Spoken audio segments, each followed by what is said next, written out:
What is going on? I go by the name of Papo Jr. This is the Ring Out Podcast. Appreciate you clicking on the video, or if the video just autoplay for you from the suggested videos, highlight your boy because we're gonna react to CM Punk trolls AEW for 17 months straight.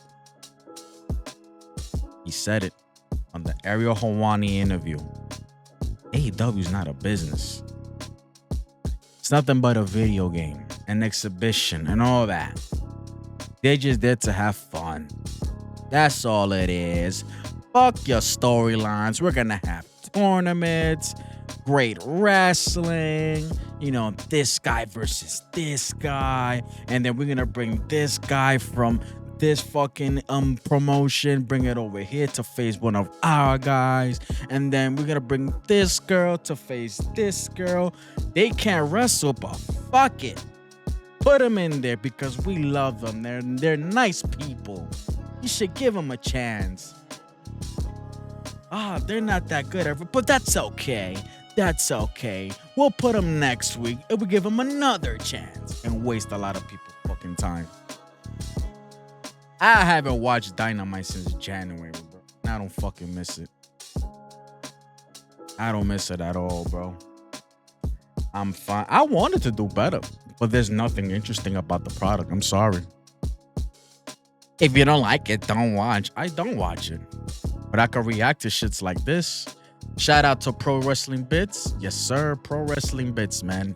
CM Punk trolls AEW for 17 months. If I don't like this video, that I'm talking shit about your favorite company, fuck off. You could fuck off, man. You got people in the comments in my other AEW videos, L channel. Fuck, I give a shit. You're hurt because I'm talking shit about something that you really like. It fucking sucks. Then they're gonna look at me like, oh, he's a WWE chef. No, they're putting on a better product. They do fuck up at times, like they did at WrestleMania Night 2 with that bitch ass main event that was so fucking terrible. And that Night 1 card was fucking horrible. Like, come on, man. We call it how I see it. Those that think like me, we call it how we see it, all right? Fuck that tribalism shit. Y'all can fuck off. Y'all motherfuckers got no lives. And y'all easy to manipulate. Anything these motherfuckers will tell you, these fucking millionaires, y'all believe anything. And fuck The Rock. All right? Let's get it, y'all. CM Punk left AEW in a blaze of glory, but since then, he's stayed with the flailing promotion in spirit. Cousin Phil fought his way out of Florida, but his presence has haunted Tony Khan every day since his departure. In fact, what if I told you that CM Punk has trolled AEW every single month since his return to WWE? Today, probably have seen most of them, especially like showing the hard cam side. Oh, look, people type shit. Oh, that's funny. we're going to look at the That's why they had to go to smaller venues. rebirth of CM Punk in WWE and how he used it to become AEW's worst nightmare through Easter eggs, veiled shots, and outright burials of his former employer. We're going to take a look at every time CM Punk went out of his way to remind Tony Khan and AEW of one of their biggest fumbles and why CM Punk will never be done trolling one of his biggest rivals. Subscribe and vibe. Pro Wrestling Bits. CM Punk is And I saw that tweet, Alfred. That's his name. I think it's Alfred. Saw that tweet. I commented on that tweet. All of a sudden, Alex Rodriguez is Puerto Rican. It's like all Hispanics are Puerto Rican or Mexican. Like Dominicans don't exist. Like, come on. My hat is up. I don't feel like getting that shit. But come on, bro. Do your research before you start assuming shit, bro. Oh, he's Puerto Rican because he has a Spanish name and he doesn't look Mexican. So he's Puerto Rican. That's the type of mentality. And I get that a lot too. People think that I'm Puerto Rican. I don't feel offended. There's nothing wrong being Puerto Rican. Shout out to my Boricuas out there. Oh, love, man. You know? But I'm not Puerto Rican. Shout out to my Boris out there, man. Shout out to my Mexicans out there as well, bro. I got a lot of Boris and Mexican friends too. But we get that a lot. Dominicans, especially me. Well, not especially, but me. Oh, I thought you were Puerto Rican. Why? Because I speak Spanish? The fuck? the 50 Cent of pro wrestling. All love, No, though. he's not a cancer. I mean, All some would love, argue Alfred. he is, but I'm not even talking about that type of cancer. I'm talking astrologically. Zodiacally, Punk isn't a cancer, but he sure beefs like one. And when it comes to Cousin Phil, once an enemy, always an enemy.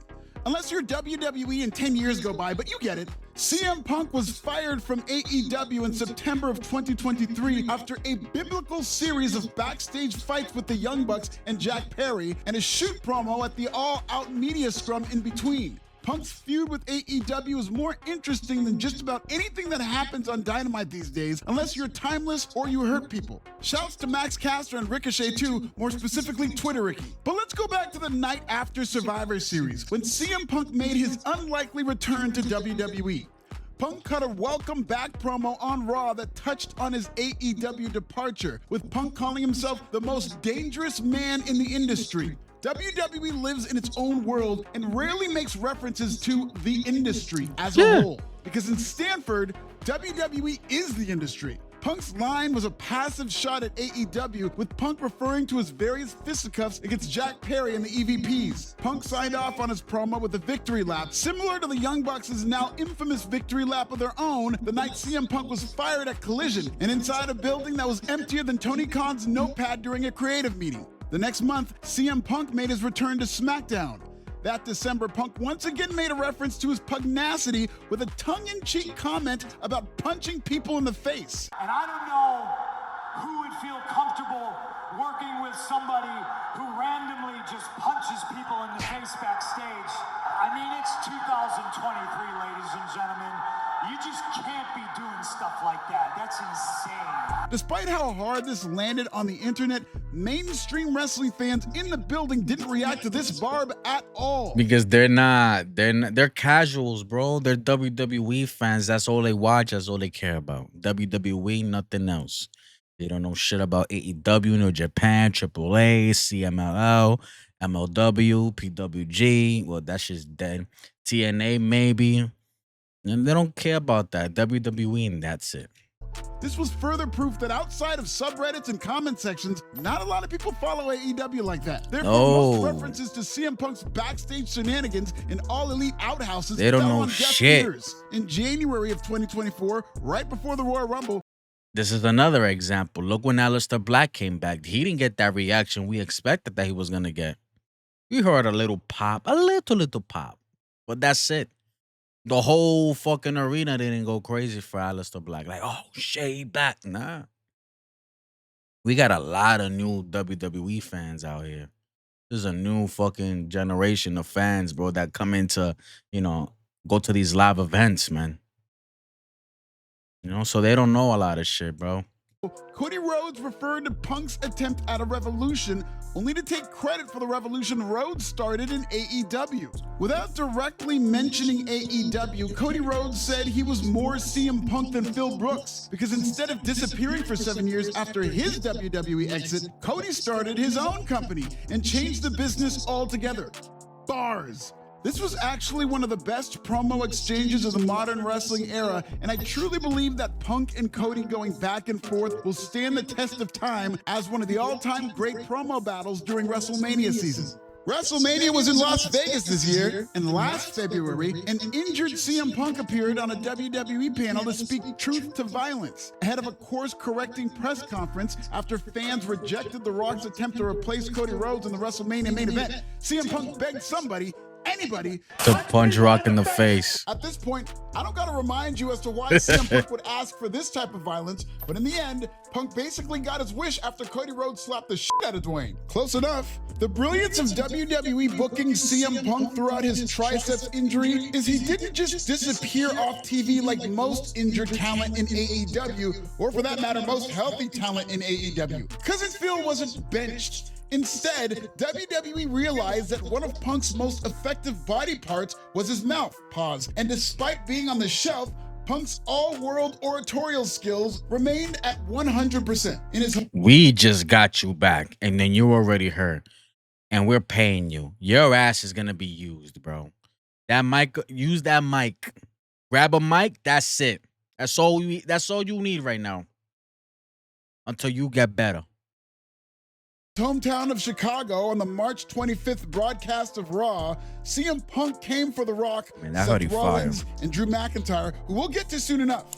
Punk took another shot at AEW with an off-the-cuff line about listening to the Experience in the drive-thru. Of course, this is in reference to AEW Forever Op Jim Cornette, who hosts the Jim Cornette Experience and the Jim Cornette drive-thru. Punk also said when you have a problem in Chicago, you handle it face-to-face, just like he handled the Young Bucks and Kenny Omega face-to-face in his hometown of Chicago at the Brawl Out. But CM Punk wasn't the only top WWE star who trolled AEW in the month of March. In fact, Drew... Before that, you had, I think Jimmy Jacobs, I think Jimmy Jacobs said this. Jimmy Jacobs was like that him and Tony Khan used to take trips to different cities, whatever, getting ready for the next show, heading to the next show, all that. They plan ahead, and they listen to the Experience and the drive-thru. So they do listen. Tony Khan does listen. Either did or does still, I don't know. They did listen to Jim Cornette's, all his problems, all the problems that he had with AEW, the creative, how everything is booked, how this person wrestles. And then Tony Khan doesn't care. He likes hearing the critiques. It doesn't change anything about it. He keeps doing what he's doing. Then you wonder why the ratings are in the fucking toilet. Why there's no interests in the product. Why Collision is moving to Thursdays, because there's shit on Saturdays. People think this shit is a win for Collision. I mean, yeah, it could bring more eyes on a Thursday night. Too bad for TNA, even though TNA, they don't have a fucking unless you have Access Channel, the Access TV channel, or TNA Plus. But Collision on Thursdays, it could help. Because to be honest, from the beginning, Saturdays was not going to work, bro. Saturdays was not going to work. So I'm not surprised they're making this move. It's probably a smarter move, honestly. Because it was shit on Saturdays. 200,000, 300,000 a week. I'm like, bro, they're going to put an Avengers Infinity War movie instead of Collision. So I think that's a better move right there. See, I'm talking positive about your precious company. That's a positive move. Going to Thursday. You got Wednesday night Dynamite, Thursday night Collision. Boom, boom. Right there. I believe that's a better move right there. It is, man. But those critiques, this is somebody that's been in the fucking game way longer than most of us has been alive, bro. Jim Cornette. You should take notes. You should listen to the guy. Don't just listen and ignore it and then do what you want. Then you wonder why motherfuckers keep critiquing about your product on a weekly basis. Why people talk shit on a weekly basis about your product.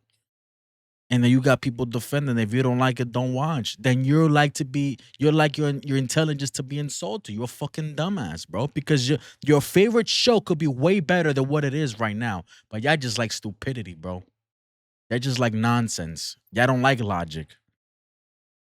I don't. Drew McIntyre built his whole rebirth on being a troll, and AEW was one of his favorite targets.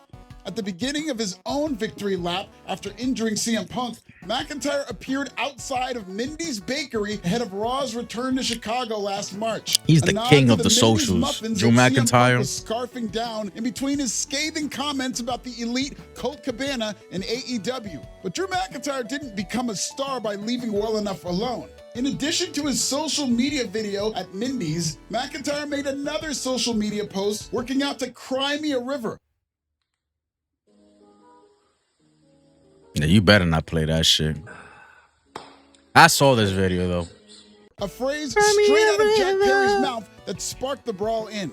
Savage. The following month was the same month as WrestleMania 40. There it Punk is. was physically unable to compete, but he replaced an in-ring match with a podcast pipe bomb. One of the top advantages of WWE reuniting with CM Punk was they now had one of the most influential wrestlers in history cutting real-life promos against AEW. This was better PR against All Elite Wrestling than any Fast Nationals tweet, albeit not by that much. Punk appeared on Ariel Helwani's podcast to do what most people do on Ariel's podcast and shit on AEW. I find that, especially AEW, that I find that they're mostly actors trying to pretend to be wrestlers. How do you feel about the state of AEW right now? I feel that there's been a couple of things that I wish would have hit better. They gotta stop making John Moxley and his crew run away from everybody. As far as the faceless account fans, I will be there to give you all problems. What about your take on the current state of All Elite Wrestling? What do you think? How are they doing right now? Look, they show Bret Hart first. Bret Hart cares about pro wrestling, bro. He does care. He was there 2019 showing the All Elite Wrestling World Heavyweight Championship for the first time, the belt. He was there. Did he crown the Le Champion Chris Jericho that night? I don't remember. I remember he was there. Who was after him? O'Shea Jackson. This dude, he's not a biased person when it comes to wrestling. He calls out the bullshit and he calls out what he likes. You know? He just want a good product. But the thing is, people on Twitter, this is why I don't like being on Twitter like that, because people on Twitter don't like criticism. You talk shit about their favorite product, favorite thing, they'll defend it. Doesn't matter how stupid it is, how illogical it is, they'll defend it. O'Shea Jackson, bro, Jr., he's non-biased, bro. He likes what he likes. He calls out what he don't like. Eric Bischoff, I think he's just a hater. But at the same time, I feel like he also does want the product to be better. I feel like he does. But he just made up his mind. He's just like, you know what? That fucking company sucks now. It is what it is. And for me, I'm not watching. It's not interesting anymore. It's not worth my time. I want to come back on a weekly basis like I used to. If I'm talking a lot too fucking bad, this is my fucking reaction. I want to come back, watching on a weekly basis. I wake up knowing that it's Wednesday. It's another fucking day for me. I go to work, come back home, chill, relax. I don't even bother watch. I don't even go to TBS. I know Dynamite is on, but I don't give a shit. I listen to podcasts on the next day, hear people what they think about it. Mostly negative, but when they have a positive show, I'm like, okay, but can they continue this? Can they be consistent with this positivity? You know, putting out good shows that make sense, make people grab the people's attention, give them cliffhangers, make them watch the next week. Like, come on, bro. That was horrible. Even Ariel Helwani buried AEW on Ariel Helwani's podcast. Now, the Tony Khan interview. Whatever I'm going to say here is going to piss off the AEW supermarks. But I'll just say this. One of the most frustrating and, to a degree, I know exactly what he's talking about. Interviews of my career. I guess it pays to be Nick Khan's ex-client. Anyway, ex-AEW. I know what they all do it. They don't want to give you everything. And sometimes also they, circle around the question and not give you that direct answer that you're looking for. Sometimes you understand. Sometimes it's just like, bro, like, stop bullshitting me. Like, let me know what's up. There's no need for you to be bullshitting us. They on both sides they fucking do it. But I know exactly what interview he was talking about. Like, literally, Tony Khan gave him nothing. Nothing at all. And it's like, bro, like, what are we doing here? Triple H is another one. He circles around the questions, just finds the good of, what the product is doing, but can't face the negativity, and just, that's all these motherfuckers do it. Everybody does it. They can't give you, not everybody, but they can't give you a direct fucking answer. Wrestler Phil Brooks didn't hold back when talking about his time in AEW, going as far as to claim that AEW is not a real business. Damn. Punk also dropped one of my favorite lines of the year when he was all like, if you're more happy with some goof saying that you had a 5-star match and the building's quarter full. Right? We're not in the same business. Right. Punk also detailed his He's not wrong. They cater to Dave Meltzer too much. I will never forget that video of Britt Baker after that match she had with Thunder Rosa, that no DQ whatever match. All she cared about is Dave Meltzer gonna give me 5 stars. I'm like, are you fucking kidding me? That's all you give a shit about? I think that was during 2020 or something like that. I don't know. But really? That's all you care about? No, I think it was 2021, St. Patrick's Day. 2021 St. Patrick's Day, I believe. But that's all you care about? Fucking star ratings by an opinion by one old guy? That dude is not paying ya. Dave Meltzer's not paying ya. He's not coming to the shows on a weekly basis. He, like, what the fuck? The majority of the wrestling community don't fucking worship this guy. So what the fuck you care about what Dave Meltzer thinks?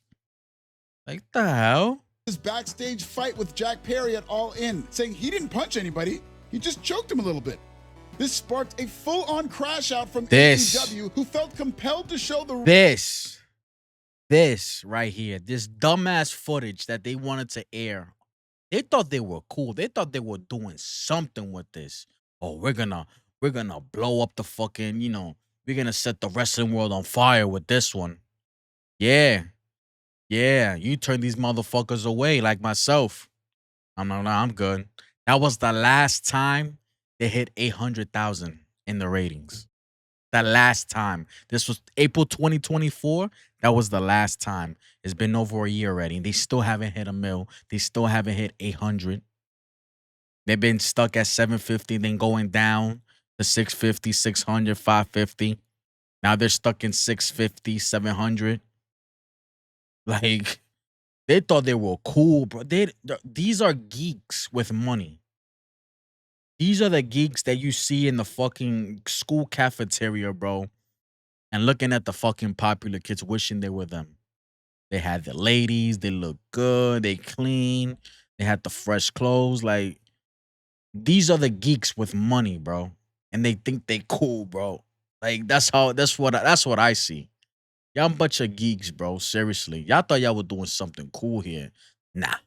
real-life backstage footage on their fake wrestling TV show that same month. The footage showed CM Punk getting the better of Perry in a fight. He didn't punch anybody. He just choked Jack a little bit. To the layman who does not spend his whole life on Twitter, so like most of the 18 to 49 demographic, AEW's angle made it seem like CM Punk might be coming back. Therefore, the ratings spiked for the April 10th broadcast of Dynamite. But with every passing week where it became clear Cousin Phil wasn't coming back to AEW, ratings plummeted hard, especially in 18 to 49. Given free reign to Dookie all over AEW while recovering from injury, CM Punk dangled the bait in front of AEW's desperate faces. Not only did they take the bait, they scarfed it down on television like it was a muffin from Mindy's, and they've never been the same since. If that's not AEW becoming a pro wrestling lolcow, I don't know what is. Because you're a choke artist. Not like how I'm a joke artist, Pat. Two very different things. I just choked somebody a little bit. Phil spent the summer of Punk 2024 by trolling AEW through sweets. Punk recreated his munchie moment in Chicago by bringing sweet treats to post-match press conferences, something he still does I to don't this pay day. attention to the post After Punk screwed Drew scrums. McIntyre at Clash of the Castle in June, he brought donuts. The next month, after screwing both Drew and Seth Rollins at Money in the Bank in Toronto, Punk brought Tim Hortons. For good measure, Punk posted the same spritzer water can featured during his all-out shoot promo the year before. Not to be outdone, at the height of Drew McIntyre's feud against CM Punk, Drew once again stepped Everybody up to went troll crazy Punk with and this picture. AEW with an actual picture alongside Jack Perry. Speaking of Jungle Boy, Punk carried that momentum into AEW. Where the fuck is he at? They got nothing for this dude. I don't know if he's hurt. I haven't heard anything. His biggest show of the year the following month without even having to be there. Jack Perry's brand new gimmick was based on Perry's punishment in the wake of losing a and they want to give him the scapegoat gimmick. It didn't work, bro. Nobody cared. He wasn't making any noise. They gave him the TNT championship. Nobody gave a fuck. It wasn't working. Y'all thought y'all were cool. Y'all thought y'all were doing something. It fucking failed. Now he's nowhere to be found. Now whenever he returns, well, in the All Elite Wrestling crowd, and then back to like whatever. Nobody's talking about you, bro. Who gives a fuck? They will talk about you for like that one night you return. Darby Allin, fans chanted for CM Punk. They chanted "Cry Me a River." They also chanted "Fuck CM Punk." With the point being, CM Punk lived in AEW's heads rent-free 1 year later, even during what was supposed to be their finest hour at All In, AEW's WrestleMania. During a live taping of the Masked Man show in August, Punk pushed back against claims that he was a locker room cancer. Punk said, If you were a piece of shit and you act that way to me, I will treat you that way. Kick the door down. In September of 2024, CM Punk called himself the fictitious boogeyman, a reference to all the people in AEW who remained scared of him. In October of that same year, CM Punk called WWE his home, completely refuting his original welcome back promo at the first dance when he said the same about AEW. Punk also addressed his all-elite critics by saying to all the people who don't like him at all, he turned their hate into cash. Speaking of Punk's critics, the beginning of the end of Punk's honeymoon period in AEW can be traced back to Hangman Adam Page's shoot promo on Punk during a tense showdown on a 2022 episode of Dynamite.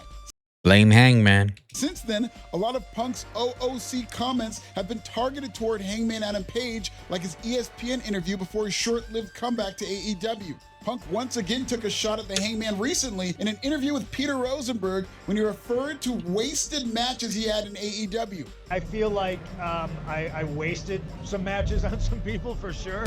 Punk wasn't done with the Hangman just yet. The next month, December, for those of you counting at home, Punk turned on Rosenberg for Peter's use of the word moveset. Punk eviscerated Pete for the word. And by the moveset. Sorry. Tell me why. It's nerdy. If you say that, you're an idiot. Especially if you're a wrestler and you say moveset. No, then you're a total. That 100% tells me that you don't know what the hell you're doing. It's no coincidence that Hangman Adam Page used the term moveset just days before.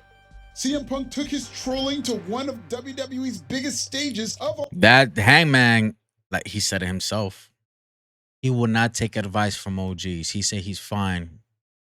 All right. I lost kind of respect from him, bro, because I respect OGs. I respect those that came before, me, doing the wrestling community, you too. I respect those that came before me, but you're an asshole, you're a fucking asshole. But I'm inspired by those that been here before me, podcasters, wrestling reactors, and stuff like that. And so I'm kind of doing this because they're having fun and I'm having fun doing it. Baseball. When I was playing baseball, respect OGs, those that taught me and give me advice. Anything that you're going after, any dream you're going after, respect those that got there before you. DJing. I met a famous DJ, hit New York City, famous DJ, Latin DJ Anthony Ray. Bro, got to meet him. Cool guy and shit like that. Taught me a few here and there. And I'm learning on my own, man. Respect your OGs, bro. You can learn from them. And take their advice, use it.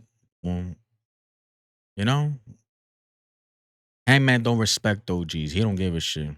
All time on Raw's Netflix debut. Punk main evented that historic show. His ring gear of choice? The same exact jacket he wore when he fought Jack Perry at the Brawl Inn. That wasn't even the only AEW troll job from Punk that night, because as a callback to previous shots at AEW, CM Punk brought Randy's Donuts to the post-Netflix press conference. The best donuts in the world for the best in the world, Inglewood stand up. Come February, Punk joined forces with former Collision recruit and current WWE co-worker Ricky Saints. The Second City Saint posed with Ricky. Couple of Saints. Storming out of AEW with the simple caption, couple of Saints. WWE is booking circles around AEW when it comes to the artist formerly known as Ricky Starks, who won the NXT North American title in a main event match against former AEW star Shawn Spears. Perhaps CM Punk's greatest WWE promo came in March of this year, and that's a high bar. The night after John Cena's heel turn, where he sold his soul to The Rock, Punk cut a promo on his boss, calling Dwayne a bald fraud. WWE shot CM Punk in the exact same way AEW shot MJF when he cut a promo on his boss. Later on that month, That's a reach. Punk quoted one of his many memorable lines from the That was a reach. AEW All Out Media Scrum by saying, I work with children. I'm hurt and I'm old and I'm fucking tired and I work with fucking children. CM Punk continues to keep the streak alive as recently as this month. On the April 7th broadcast of Raw, it was Seth Rollins, while building a WrestleMania feud with Punk, who quoted a famous CM Punk line when Seth said, Stop me when I'm telling lies, Paul. 16 months and counting, CM Punk will never be done with AEW, and I'm here for it. Punk is a favorite to feud with John Cena down the line, who already dropped an absolute scud missile on AEW this month, saying, I make empires for Yes. I make empires for billionaires and you steal from their children. billionaires. All you've ever done is steal money from their kids. Between Cena and CM Punk, a promo battle between the GOATs would leave AEW sickos in shambles. Check out this video and subscribe. What are some of your favorite CM Punk? Man, that is great. That is great. Bro, like you he's one of those that call it what he sees, bro. If you can't see what those, call out what they see, and there's proof right in your face, and you still don't want to believe it, bro, something's wrong with you up here, and go get fucking help, bro. We're trying to fucking help you out by calling out the bullshit that is right in front of us. And then there's patterns that lead to, me proving me right, proving Punk right, of everything that we say. There's patterns, there's signs, subliminal messages. It's everywhere. It's in your face. People don't want to believe it. They want to ignore the facts and enjoy what they enjoy, and want to be manipulated easily.